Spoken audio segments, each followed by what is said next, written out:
Les portes du club Sport Santé s'ouvrent de nouveau pour ce nouveau début de semaine pour deux thématiques principales. Nous nous intéressons d'abord à la rencontre ou soit à la compétition voilà, du championnat de football de première division avec les différents résultats, sans oublier le derby de la Cosa, encore soldé par un match nul. L'étoile filante et là, c'est Barracuda qui sont en forme lors de cette troisième journée. Analyse et décryptage justement de ce troisième volet. Nous parlons également des Jeux de la solidarité islamique avec le retour, en tout cas, de nos athlètes et surtout en athlétisme. Le Togo qui récolte 2 médailles de bronze, c'est mieux que l'édition de Konya il y a quelques années. Voilà les sujets qui vont nous intéresser aujourd'hui. Nous allons retrouver dans quelques petites minutes nos invités, le temps de revenir tout à l'heure après le jingle Actu National.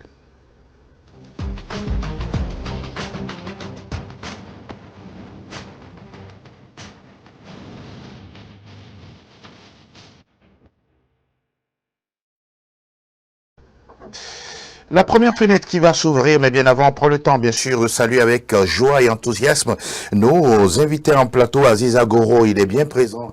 Bonjour et encore une fois, merci d'être à nos côtés. Angelo, c'est moi. Bonjour à vous et bonjour à tous ceux qui nous suivent en ce moment. Vous avez passé un bon week-end, ça va tout doucement? Très bon week-end. Très bon week-end. Il y a eu également du week-end peut-être intéressant de la part de Charles D'Ernesto. Bonjour Charles. Bonjour Angelo. Comment portez-vous aujourd'hui? Ça va bien. En pleine forme. En bonne forme. Merci également d'être présent à nos côtés pour ce nouveau numéro de Club Sport Santé. Messieurs, on va commencer avec la journée 3 de la D1, le NATO, avec bien sûr les différents résultats enregistrés ça et là. On va commencer bien sûr d'abord, quand on prend une troisième journée, avant de rentrer dans le vif du sujet. On peut dire que oui, ça a commencé la première journée, ça s'enchaîne.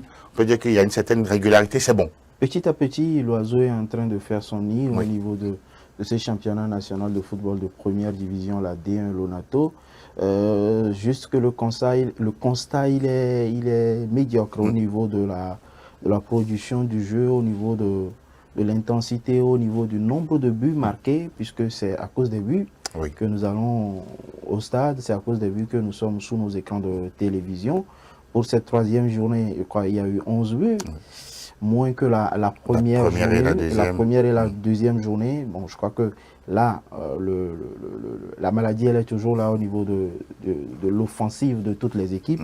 Je crois que petit à petit, quand le championnat va avancer, on espère que les attaquants vont retrouver tous leurs automatismes. C'est en tout cas le moindre souhait que l'on émet à l'endroit de cette compétition. Charles, justement, un club qui ne va pas bien en ce début de saison, c'est bien l'AS Bina. Ça fait 3 matchs, 3 défaites. On se demande pourquoi ça ne décolle toujours pas avec Bonfoy Miao. Ben, ça arrive par moment à cette club. À côté de l'AS Bina, je veux ajouter l'AS OTR. J'ai eu la chance de suivre la rencontre AS OTR et Barracuda hier. Je me dis, ce n'est pas une victoire volée pour AC Barracuda, mais quand vous voyez le contenu produit par l'AS OTR, je me dis que c'est la malchance et puis l'expérience qui a manqué à cette équipe. Du côté de l'AS Bina, je pense que Bonfoy Arimiao est en train également de vivre cette situation parce que là, j'ai eu à voir quelques capsules de la rencontre. D'ailleurs, même déjà sur le premier but encaissé, vous allez voir sa réaction. Il était dépité. D'accord. Donc, ça veut dire qu'il ne s'attendait pas à un but de la part de l'adversaire. Donc, je me dis c'est un mauvais début pour AS Bina. Mais bon, je pense qu'avec le fil du temps, ça va prendre puisque les dirigeants sont toujours proches de cette équipe-là et que peut-être c'est la préparation qui a manqué. Oui, parce qu'on sait que c'est vrai, il y a eu des reports. Il y a même à la date du lancement, il y avait encore qui n'étaient pas tellement prêts. Des inquiétudes. Des inquiétudes y étaient. Certains avaient déjà les joueurs, mais la prime de signature n'était pas encore payée.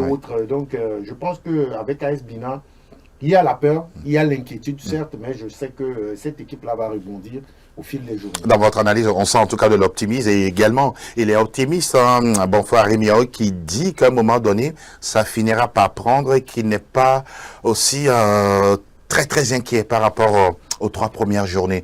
Vous le prenez au mot ou bien pour vous, il y a quelque chose qui ne va pas vraiment dans cette équipe? Il dit que ça finira par prendre, je suis d'accord, mais est-ce que les dirigeants vont le laisser jusqu'à ce que ça ne prenne? Point d'interrogation. À un moment donné, quand vous enchaînez 3, 4, 5 défaites et qu'on voit la courbe on est obligé de prendre des décisions, on est obligé d'utiliser les gros moyens. Et de vous remplacer. Tout à fait, tout à fait. Maintenant, au niveau de cette équipe-là, je crois que le grand problème, c'est au niveau de l'effectif. Oui. L'effectif, il n'a pas été véritablement renouvelé après les départs des uns et des autres. Oui. On a colmaté des brèches, on a pris, je crois, 2 ou bien 3 Nigérians, un ancien joueur de Tambo, Jonas Eke, qui n'est pas totalement titulaire. On a essayé de faire avec des anciens joueurs qui n'ont pas eu véritablement de temps de jeu l'année dernière. Exactement. Maintenant, il y a ce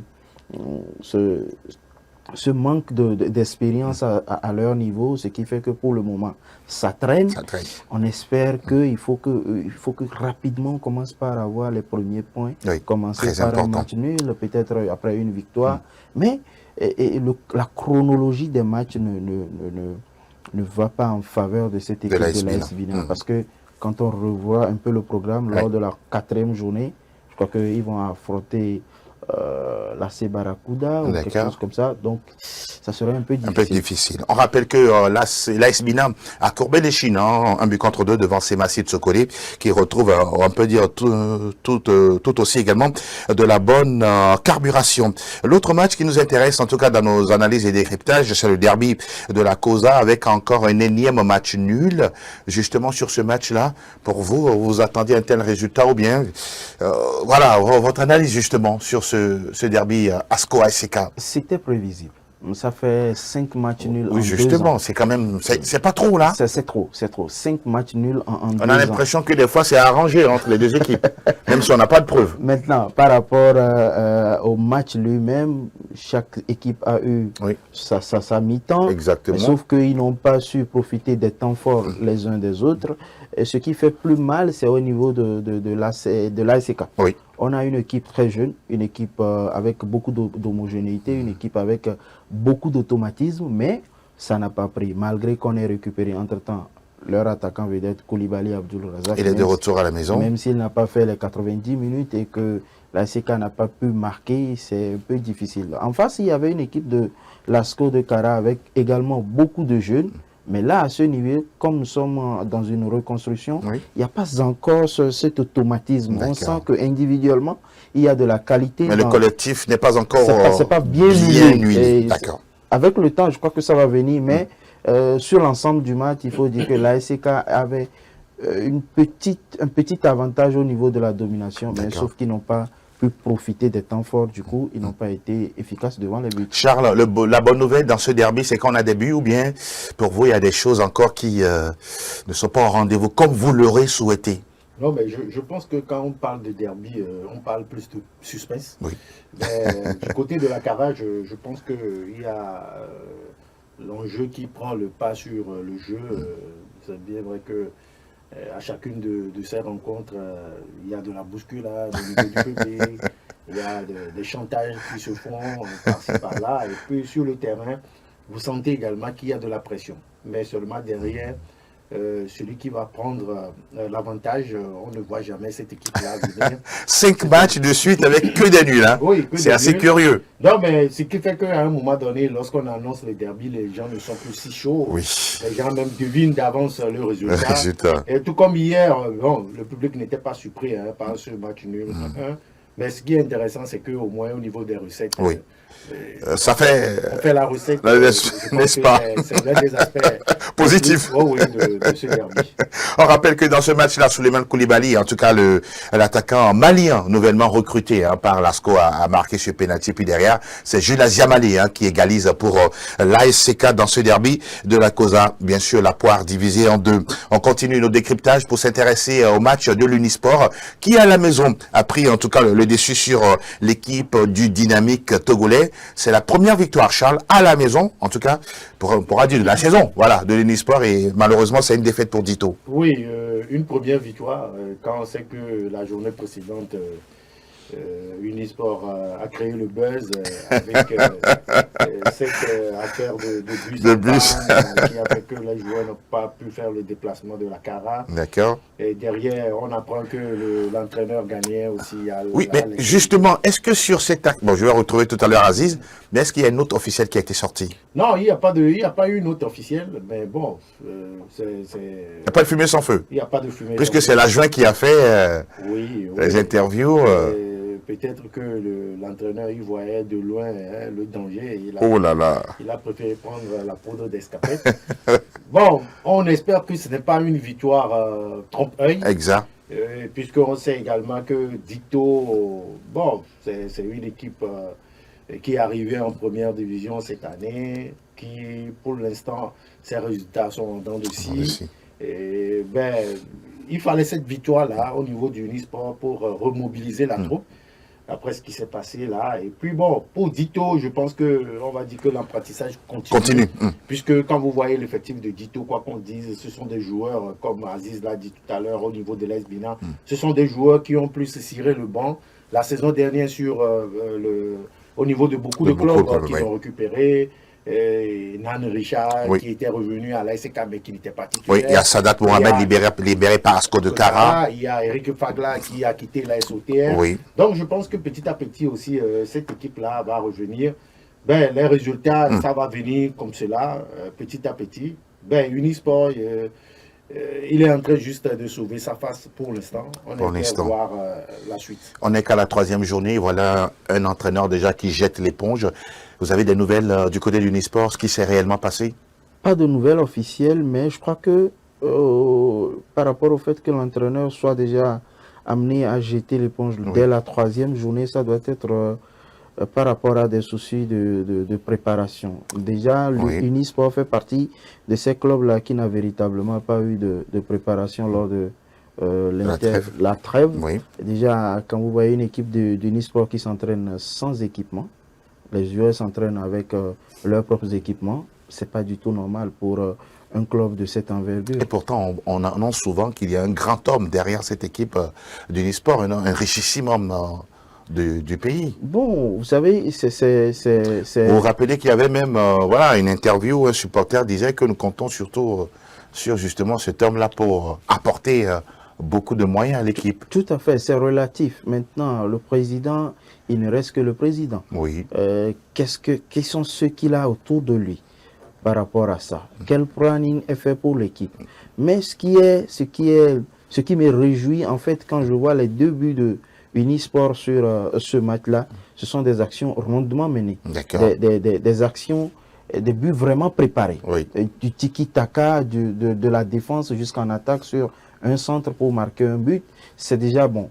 Mais il faut reconnaître également qu'au niveau du Unisport de Sokodé, c'est quoi?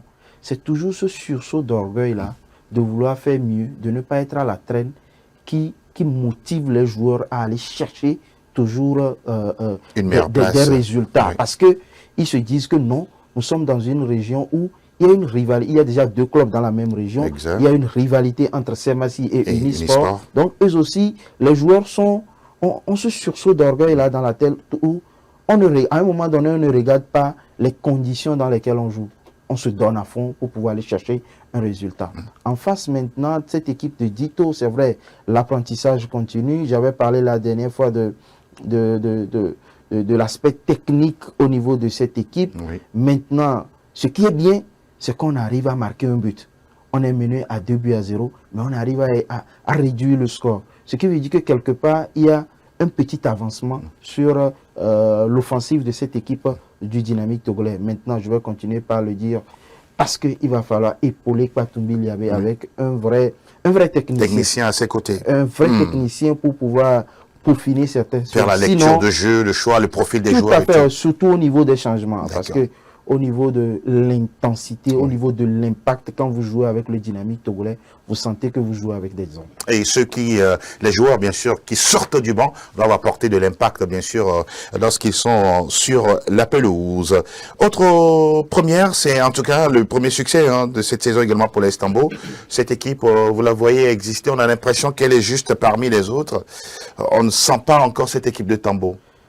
Je mets cette équipe de Tambo Football Club de Dacha dans le même entonnoir que cette équipe de l'AS Bina. J'ai beaucoup peur pour cette équipe de Tambo Football Club de Dacha et je ne veux pas dire, je ne veux pas dire que cette victoire reste un trompe-œil, mais au niveau de l'effectif également, il y a... Vous avez des doutes, hein? J'ai beaucoup de doutes sur l'effectif, sur la manière dont le club est géré, sur... beaucoup de choses, beaucoup d'aspects. Comme Charles l'avait dit tout à l'heure, des équipes ont commencé le championnat où on a appris des joueurs, même la prise des signatures, il y a eu beaucoup de difficultés à leur donner. Donc du coup, ça sera un peu difficile pour cette équipe de Tambo Football Club de Dacha. Mais ce qui est bien chez eux, c'est qu'à un moment donné, quand l'avancée devient dure, eux, ils ont cette chance-là, chaque fois de prendre des matchs nuls très importants. Oui. Des matchs nuls très importants. Tout ça pour se maintenir. Tout à fait. Chez des cadres du championnat. Justement. Ils peuvent aller peut-être chez Asco, chez ACK, chez Goulessou, prendre un point.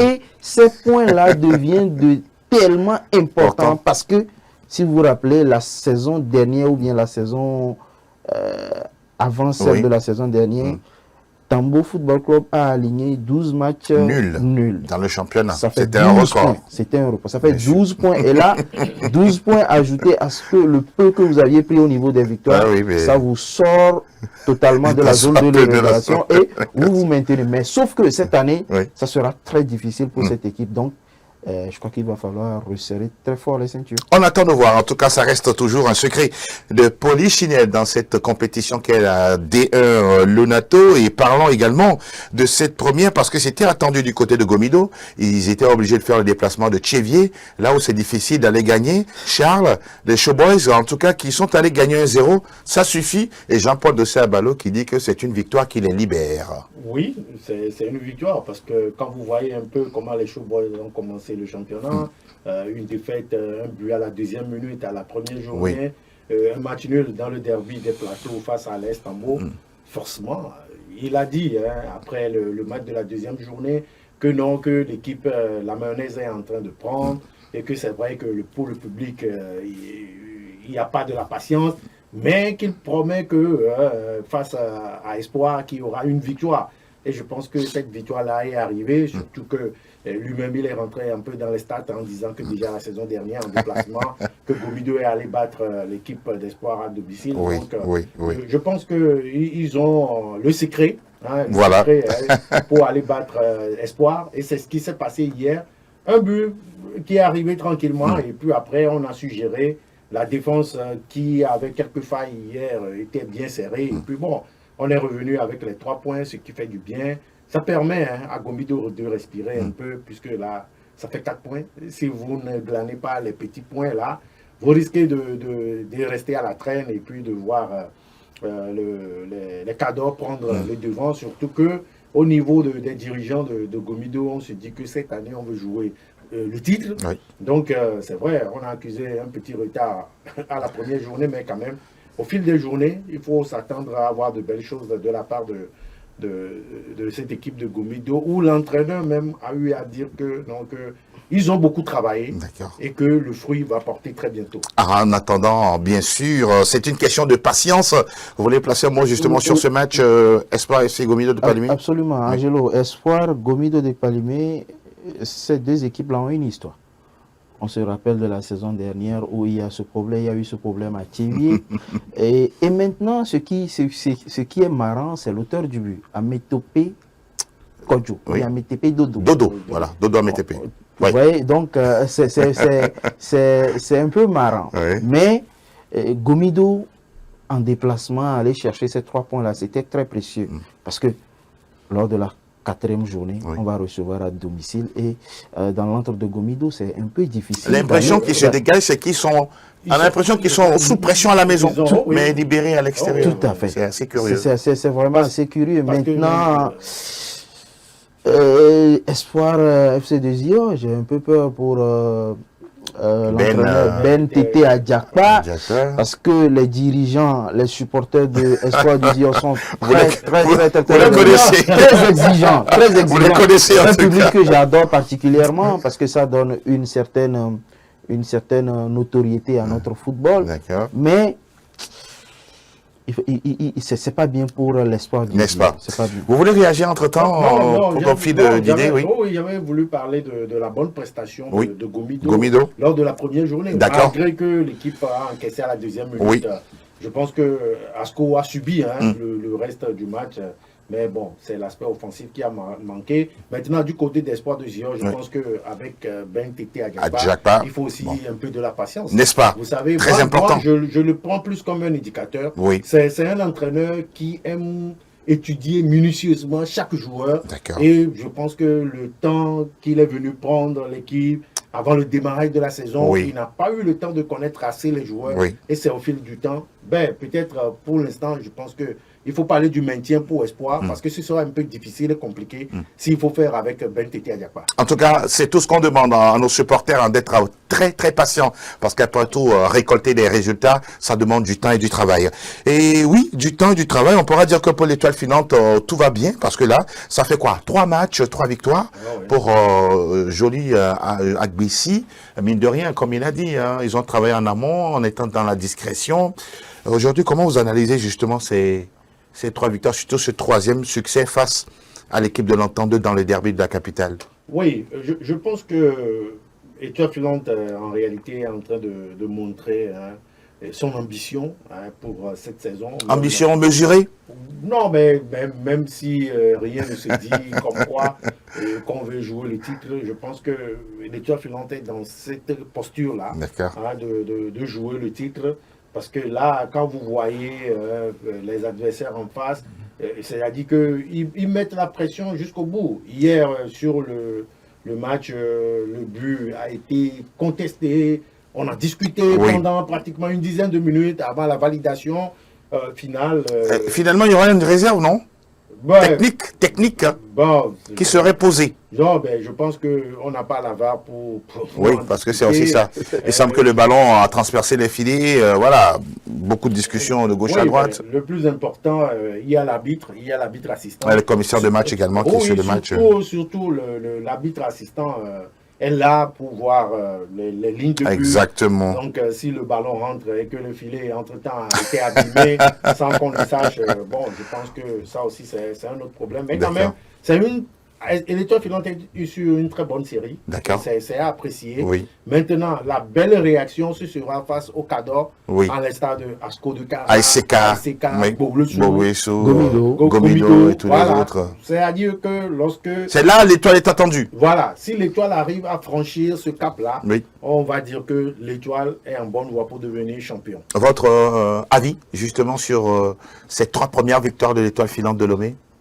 3 premières victoires, je dirais, méritées. De suite, Oui, méritées parce qu'on profite vraiment de la jeunesse de tout son effectif. Cette année, il y a une jeunesse pas possible. Oui. On récupère des très jeunes joueurs. C'est-à-dire qu'on a décidé d'aller chercher des jeunes on a décidé d'aller chercher des jeunes pour faire le championnat. Et quand vous décidez d'aller chercher les jeunes pour faire le championnat, c'est que vous décidez, dans un premier temps, de monter la barre très haute au niveau des objectifs. Oui. Vous décidez de nous produire du beau football.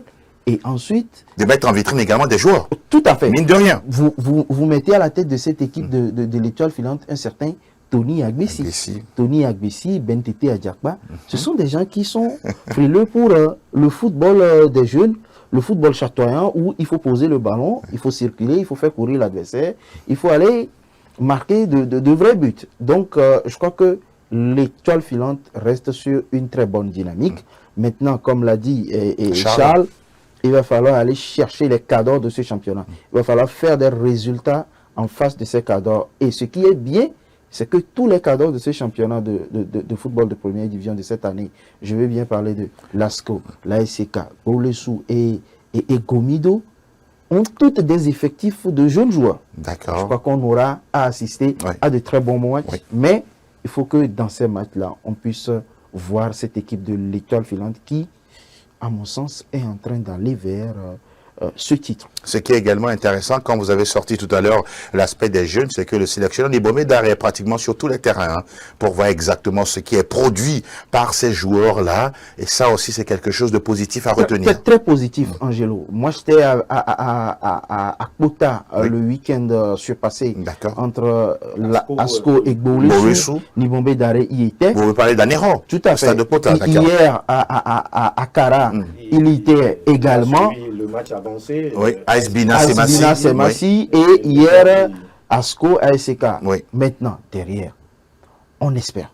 On croise les doigts. Tout à fait. Avec tous ces déplacements, oui. On espère que dans un premier temps, on va nous sortir très rapidement une équipe locale compétitive. Et dans un deuxième temps, oui. On va nous produire, sinon on va vous faire sortir une pépite du championnat qui sera incontournable dans l'équipe nationale Fanian. Et nous serons tout heureux en tout cas de parler de lui et qu'il apporte quelque chose bien sûr de positif. Le dernier match qui nous intéresse messieurs, c'est la correction encore une fois de l'AC Barracuda infligée à la SOTR.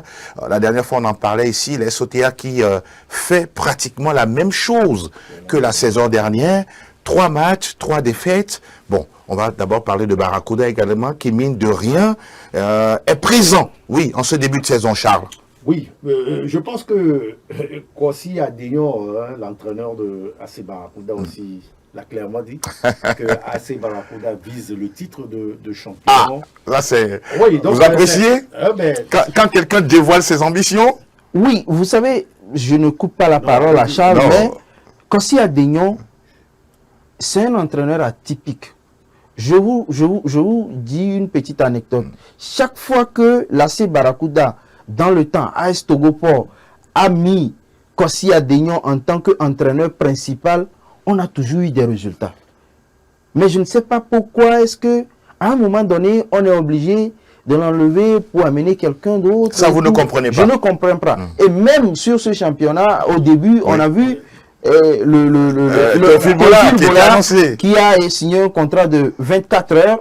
Après expiration, on ramène Kwasi Adéon qui est en train de faire un travail énorme. Parce que, mine de rien, quel que soit ce qu'on va dire, quel que soit l'entraîneur qu'on amène à la tête de cette équipe de l'AC Barracuda, autrefois AS Togoport, Kwasi Adéon est toujours autour de cette équipe. Apparemment, il maîtrise tous les rouages de cette équipe. Il connaît bien cette équipe. C'est sa maison.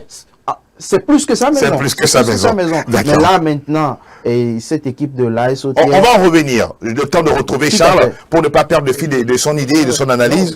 Je pense que hier, comme Aziz l'a dit tout à l'heure, AC Barracuda a eu sa victoire grâce à de l'expérience. D'accord. Sinon, c'est vrai, première, deuxième partie... La rencontre a été dominée par la SOTR. D'accord. Qui a retrouvé un de ses encadreurs, notamment Noureddin Amidou, qui est revenu sur le banc après la décision de la Fédération togolaise de football. Et effectivement, la commission de recours notamment. Exactement. Ben, je crains un peu pour cette équipe de la SOTR parce que hier, il s'est posé deux situations nettes de but où les attaquants ont gâché ces occasions. On se posait la question, quelle autre occasion dans le jeu? Ça s'est d'abord passé en première période du jeu et puis en seconde période, il y a eu l'entrée de Ahmed, j'oublie un peu son nom de famille, qui est rentré face à face à la dernière seconde. On se pose la question, comment est-ce qu'il a manié le... Pour vous, c'est le manque d'expérience ou parce que, bon, on n'est pas encore habitué à jouer le championnat? Non, mais je pense que la plupart des joueurs...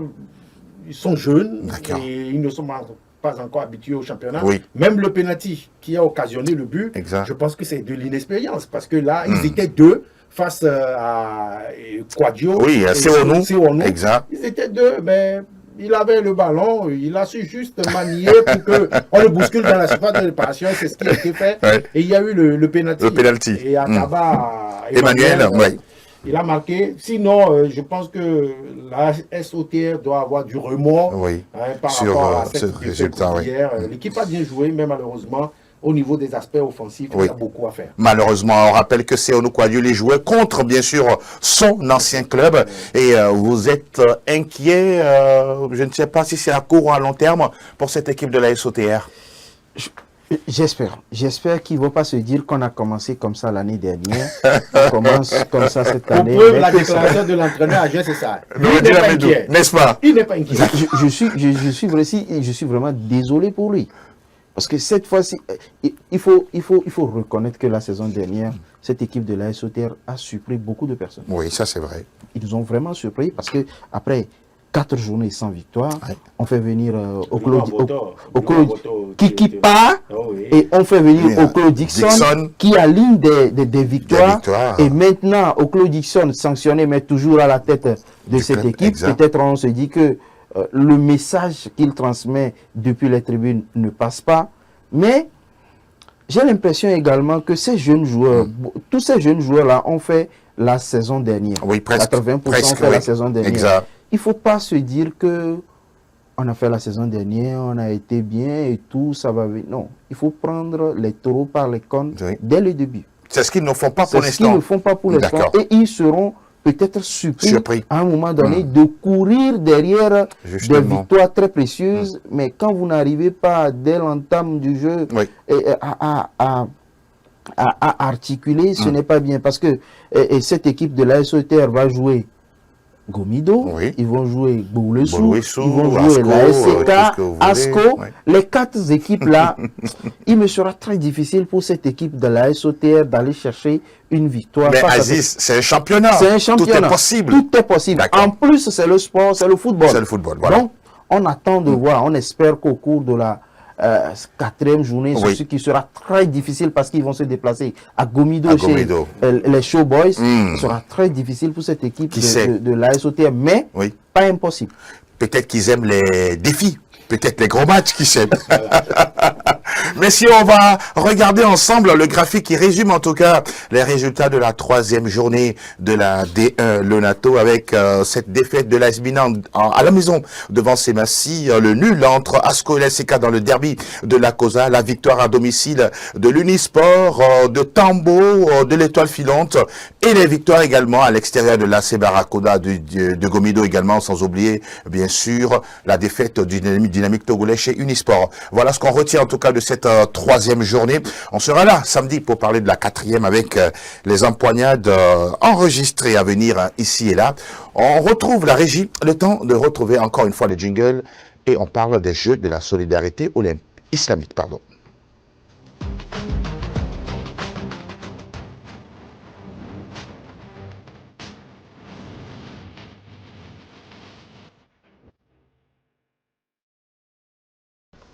Nous évoquons désormais notre aspect, bien sûr, de l'actualité sportive. Nous parlons désormais des Jeux de la solidarité islamique. C'était à Riyad, en Arabie Saoudite, avec le Togo qui y était, avec une kyrielle d'athlètes. On a eu des athlètes de tennis de table, de judo, de triathlon. Plusieurs disciplines. Et c'est un athlétisme que le Togo a pu avoir 2 médailles de bronze. À Konya, c'était une médaille d'argent avec Naomi Akako qui est présente cette année encore du côté de l'Arabie Saoudite. Charles, justement sur, on pourra dire, ce bilan, on le prend positivement? Oui, positivement dans la mesure où on a eu cette chance avec 2 dames qui nous ont offert des médailles de bronze. Puisque au démarrage, la compétition a commencé avec les représentants de judo, les frères Médéric et Matteo Lawson, qui ont été très vite éjectés de la compétition, éliminés dès le premier tour.